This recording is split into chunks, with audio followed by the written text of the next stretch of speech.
Today, we're going to talk a little bit about the gut-brain connection and how stress plays a role in our digestive processes in the body. So we think about stress maybe as physical or emotional or even things that are chemical going on inside the body. And I want to explore this topic a little bit deeper because we think about the brain as the brain and the gut as the gut. But in fact, they're actually really interconnected, so much so that some people call the gut the second brain. And when we experience stress on a physical level or an emotional level, we know that sometimes these things impact us in other areas. And what's happening is the body is actually releasing hormones like cortisol and adrenaline.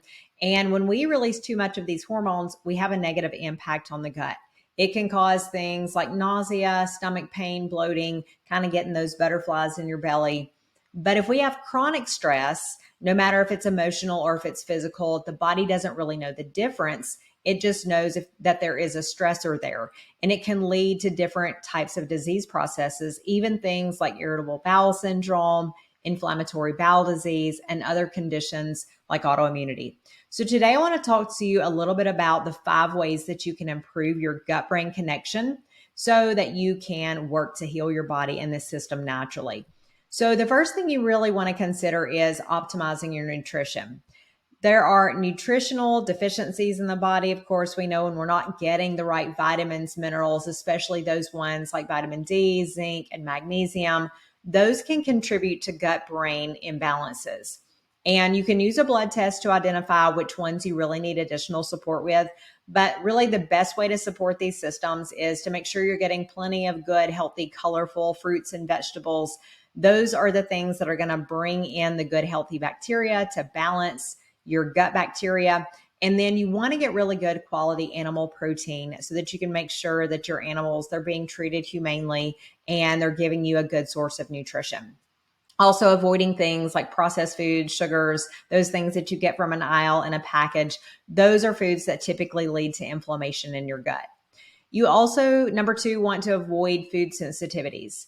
These foods, if you know you're sensitive or if you don't, you can do food sensitivity tests if you want to do that. It's not necessary all the time though, just sometimes removing some of those inflammatory foods like grains, including corn, conventional dairy, those animals that are not really humanely raised, soy, alcohol, processed seed oils. Removing all those things for a period of time can be really beneficial in showing you what foods are actually causing that inflammatory response in your body. So a lot of times you're going to see inflammation, swelling, brain fog, bloating, all of those symptoms go down just when you're removing those foods.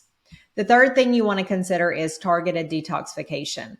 And you can check out my website, and I have a little bit more of information on detoxification and a program that is very specific to that at chelseaward.com/coaching. And you're really going to want to consider how these heavy metals that we're exposed to on a regular basis, pesticides, food additives, and those things are contributing to these gut-brain imbalances. The liver actually plays a huge role in detox, and it also has about 200 different functions in the body. So if it's not functioning appropriately, then we're going to see disease processes and poor digestion and things like that set up in the body. So we can use detox as a tool to help support this system and to efficiently eliminate these toxins. The fourth thing you want to consider is working to support your gut barrier.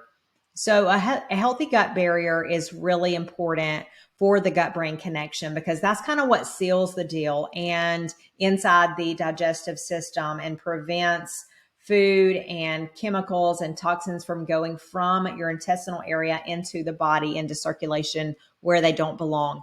When you have a weak gut barrier or a weak intestinal lining, you're going to see a lot of these foods pass through into circulation. That's when you get a lot of food sensitivities and a lot of inflammation from some of these foods. Taking things like probiotics and prebiotics can really support the health of your intestinal lining. And probiotics are really going to help build up that really good, healthy bacteria in your gut. And then the prebiotics are what gives that beneficial bacteria food. And there are a lot of studies now that are showing that taking these probiotics and prebiotics, even in supplement form, can reduce the symptoms associated with things like IBS and other digestive disorders. The fifth thing and the last thing I want to tell you about today is you want to really address and identify if there are any underlying gut infections or imbalances. You can use specialized functional medicine testing to do this. And again, if this is something that you're interested in, please make sure you connect with me to discuss this a little bit further. But this is really going to help you understand, is there an underlying infection that's causing the imbalance in my body? Maybe that's bacterial overgrowth. Maybe that's a parasite or a fungal infection. But once we identify what these problems are, we can really use a targeted approach and use herbal therapies, antimicrobial therapies. We can rebalance the pH. We can use the right probiotics that are very supportive for your system. And then work on all of the internal stressors that are going on in your life inside your body, as well as helping you implement things that are going to be beneficial for you long term, just to what I like to call lifestyle medicine. So you can go ahead and start practicing some of these things to reduce the stress in your body, because when you reduce stress, you're actually going to improve the microbial balance inside your gut, believe it or not. So you can do things like yoga, meditation, deep breathing, and really stress can be it can be on a physical level, an emotional level, again, or a chemical level, which means inside your body, and they all impact your digestive system. So when you're using all these techniques in combination, you're really going to build strength in your entire system. So it improves your well-being long-term. Creating a healthy microbiome is really essential for your overall health and well-being.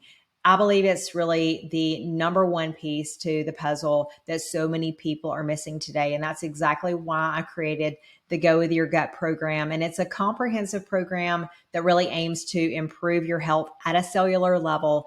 And it gives you the potential to eliminate digestive, immune, and hormone issues. You know, sometimes they've been present for many years. But if you're looking for a program to really help you long-term finally begin to heal, you can connect with me and learn more.